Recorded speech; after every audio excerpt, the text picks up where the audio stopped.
Africa has hundreds of millions of hectares of uncultivated arable land. To utilize this great potential and tackle perennial hunger in the continent, the largest ever Food and Agriculture Organization Regional Conference for Africa was held in Zimbabwe last October. Speaking during the event, Zimbabwean president called for strong partnerships to boost agriculture in Africa. The elimination of hunger affecting more than 750 million people in Africa, and the response to the different structural challenges we face as a continent requires strong partnerships. Hello, I'm Mubarak Kenya, and welcome to this week's edition of Africa Today, a program which gives you an incisive analysis on events taking place in Africa. Today, we are focusing on Africa's agriculture and asking why has the continent failed to utilize its great potential in this sector. Now, in the second segment of our program, we are delving into the ongoing problem of racism in South Africa. We shall examine the reasons behind the unending racial tensions in South Africa. Stay with us till the end of our show and send us your views and comments as you watch.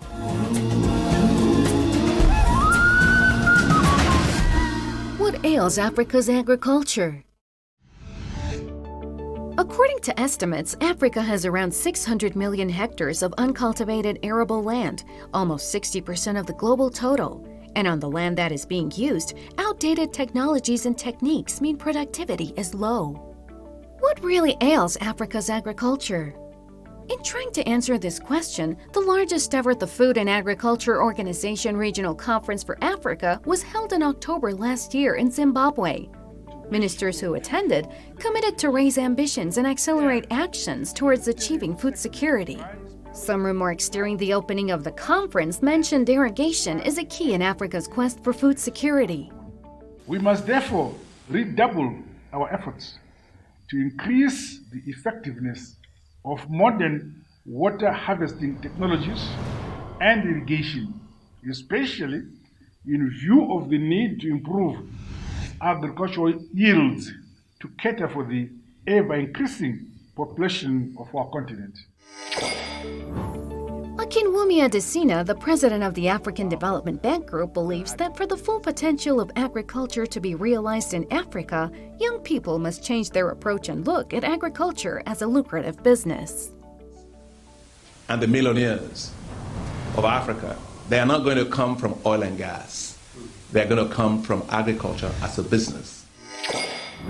Several Western multinationals and organizations involved in Africa's agriculture have come under sharp criticism for exploiting farmers in the continent.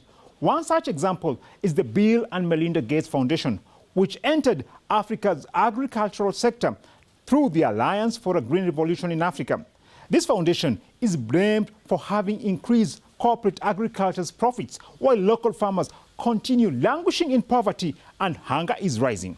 Now, for an incisive analysis on what ails Africa's agriculture, we have contacted Firoz Manji, an author, activist, and a professor of African Studies at Carleton University in Canada. He's also a publisher at Daraja Press. Thanks a lot for your time, Professor. It's always great having you in our show. Now, most of the world's arable land is in Africa. Why have African countries failed to utilize this great potential to feed the world? People such as Bill Gates, who have supported the the Green Revolution in Africa, which was sort of set up, in 2006, have been trying to persuade our governments and pouring huge amounts of money together with the Rockefeller Foundation to persuade farmers first of all, to invest in large-scale industrial farming, and secondly, to try and persuade farmers to stop producing food for what is needed, but rather to get into commodity production by the promotion of inputs such as fertilizers, seeds, which are controlled by people like Monsanto and Bayer. Professor Firoz Manji there. Thanks for that and stay tuned for more.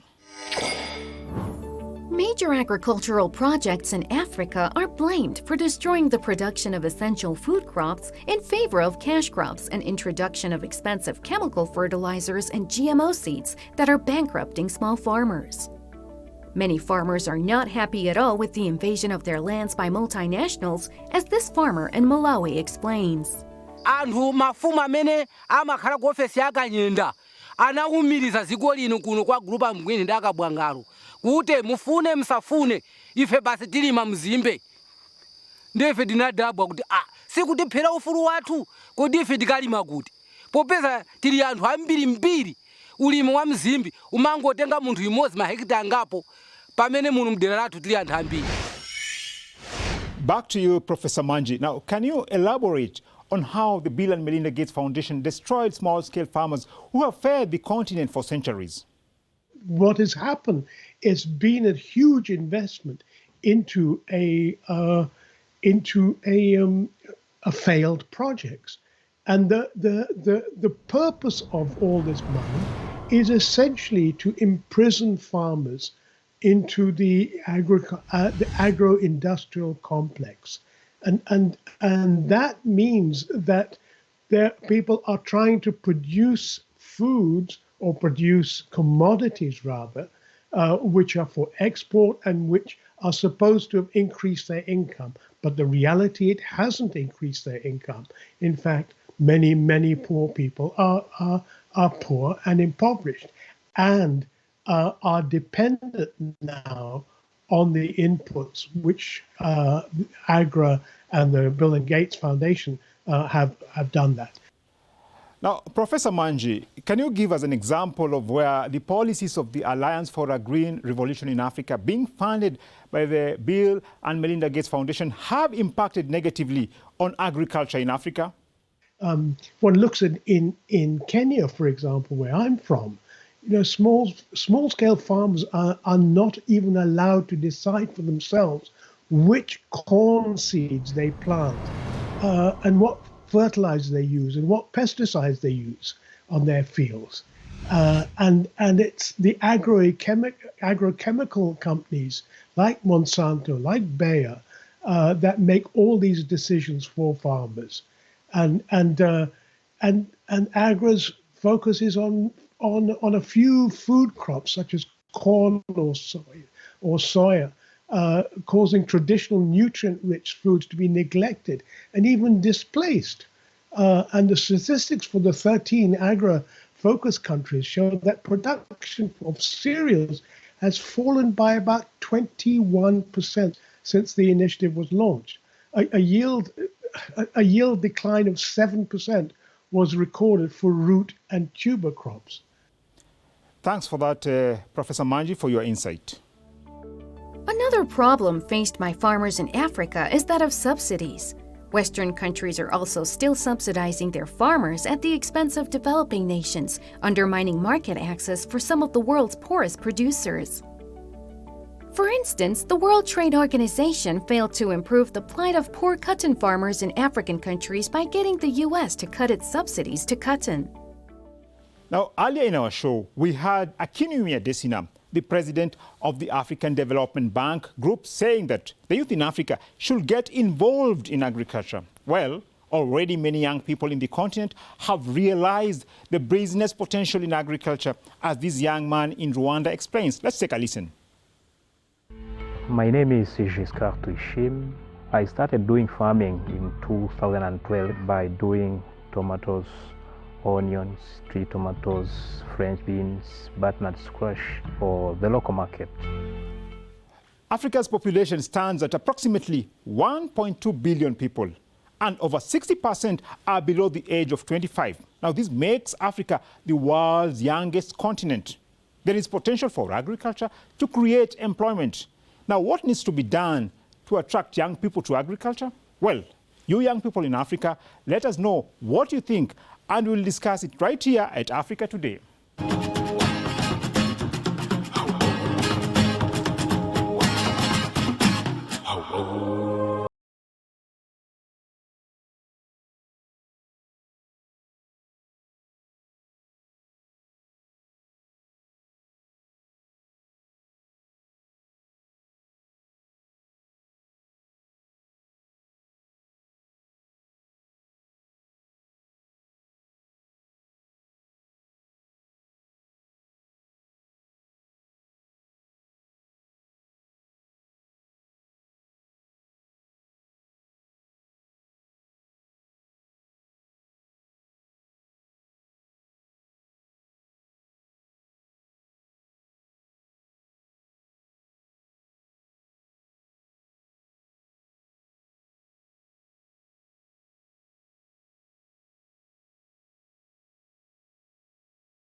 Racial tensions in South Africa.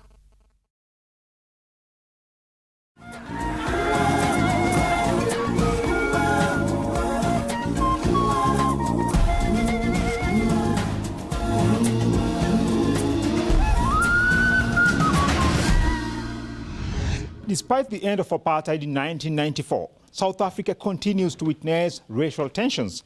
The lingering complexities of race issues clearly show that the Rainbow Nation has to do much more to escape its violent past. Last November, South African police fired tear gas at opposition activists protesting against racism at a Cape Town school after a so-called whites-only year-end party was organized off-site, reportedly by parents. Protesters targeted the Brackenfell High School, accusing it of not inviting black and mixed-race students to a private party that some pupils and their parents arranged after the school's official matriculation ball was canceled because of COVID-19. Marshall Dlamini, Secretary General of Economic Freedom Front, led the street protests against the alleged incident of racism. We are no longer negotiating with racists. We meet them on the street and we defeat them on the street. That's why we're here today, to defeat them on the streets.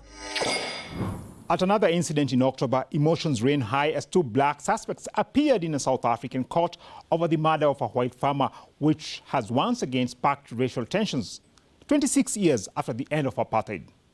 The white farmers outside the courthouse in the town of Senekal said they were getting tired of all the murders. We're here to stand our ground for farm murders. That's it. We're not here for the EFF or any political party for that matter.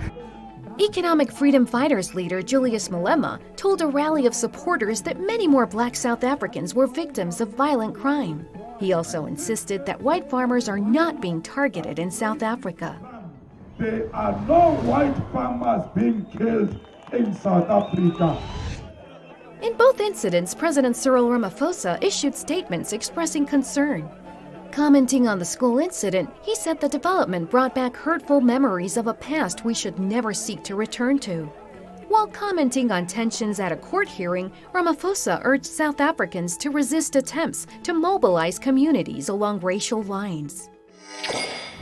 For more analysis on the recent racial tensions in South Africa, we have contacted Tiseto Magama. He's a political activist and a former member of South African Parliament. Thanks a lot, Mr. Magama, for your time. Now, there has been a spike in racial tensions in South Africa. What is really happening? At a fundamental level, South Africa's economy hasn't changed. South Africa's social fabric hasn't changed. Black and African and colored communities and Indian communities and white communities are as segregated as they used to be, except for, of course, the sprinkling of, of people who, of black people in particular, who have gone to live in those areas. But otherwise, the economy is primarily still in the hands of white people. From time to time, you see these flare-ups of racist attacks or some verbal abuse using the old racial epithets against Africans in our country. All these things have been there, but it's just that really our country hasn't dealt with them in a fundamental, in a structural way that really resolves the issue in the final analysis. During his virtual message to commemorate Reconciliation Day, South African President Cyril Ramaphosa expressed concern over the recent racial tensions in the country and admitted that old wounds remained. We have seen racial tensions flare up in several parts of our country, polarizing communities and opening old wounds. What we have seen in Senekal, in the Free State, in Eldorado Park in Gauteng, and in Brackenfell in Cape Town, shows that the state of race relations in our country remains fragile. We may have come a long way from the days of institutionalized racism, but we are alive to the reality that for many, reconciliation is something they have yet to experience. According to government statistics, control of the economy remains in favor of the 7.8% of the population who are white, to the exclusion of the 80.8% who are Black African. The annual data released by the broad-based Black Economic Empowerment in July last year reveals that Black ownership in reporting companies across the economy was just 29% in 2019, compared to 25% in 2018 and 32% in 2016. Back to you, Mr. Magama. White South Africans still control the country's economy. Now, what needs to be done to address the issue of continued marginalization of Black South Africans?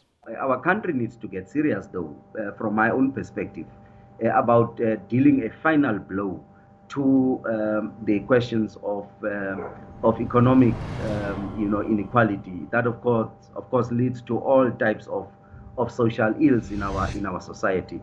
And so, the issue of economic transformation is a real issue.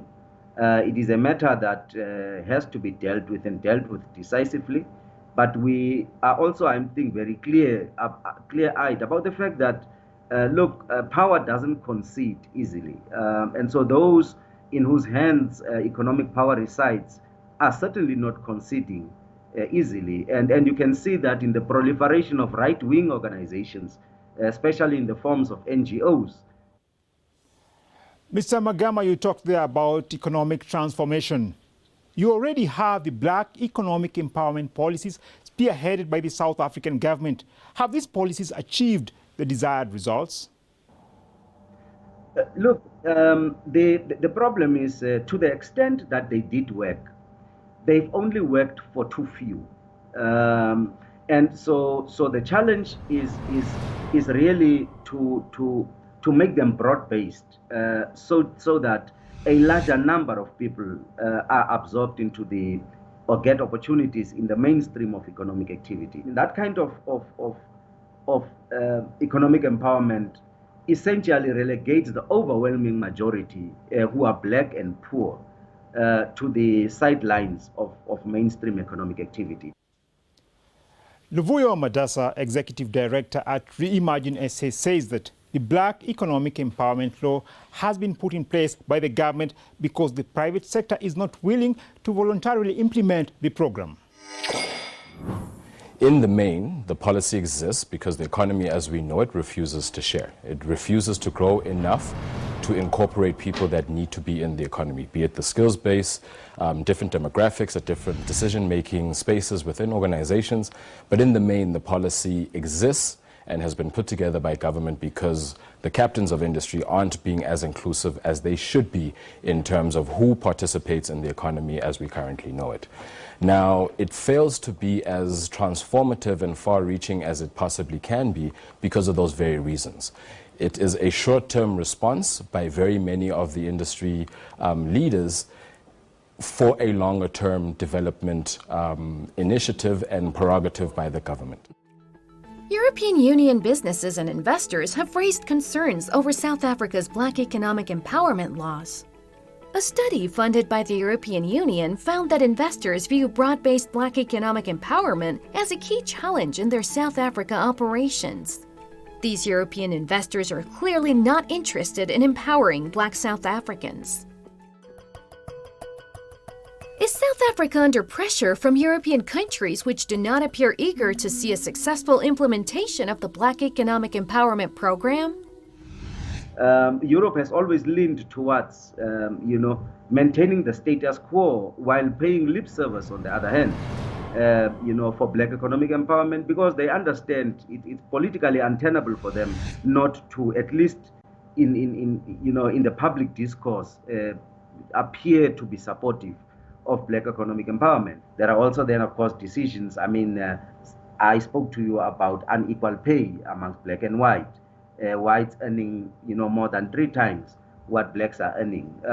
It's a decision that, managers and owners of businesses can take immediately. They don't need a conference. They don't need. It doesn't need a 10-year plan. It's a decision they can take, within their corporations. Mr. Magama, you say that the ultimate decisions on empowerment of South Africans rests with the leadership. Now, having that in mind, what immediate steps need to be taken to reduce racial tensions in South Africa?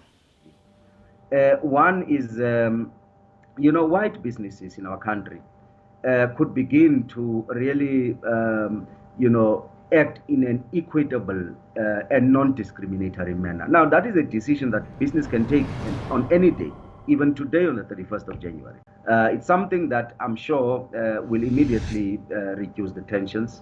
Secondly, government must continue to do what they are doing, that is calling for calm, and trying to pursue black economic empowerment policies and, of course, broader economic policies to bring about, a prosperous economy over the long term. But thirdly, government also has to display a sense of urgency in terms of implementing the broad-based black economic empowerment program. Mr. Amagama there believes that implementation of the Black Economic Empowerment Program is one of the key factors in resolving the recurrent racial tensions in South Africa.